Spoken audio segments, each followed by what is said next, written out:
Türk gençliği, birinci vazifen Türk istiklalinin, Türk Cumhuriyeti'nin ilelebet muhafaza ve müdafaa etmektir.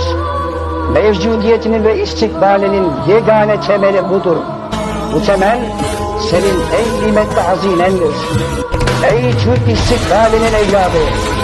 İşte bu aklar ve şerait içinde dahi vazifen Türk istiklal ve Cumhuriyetini kurtarmaktır.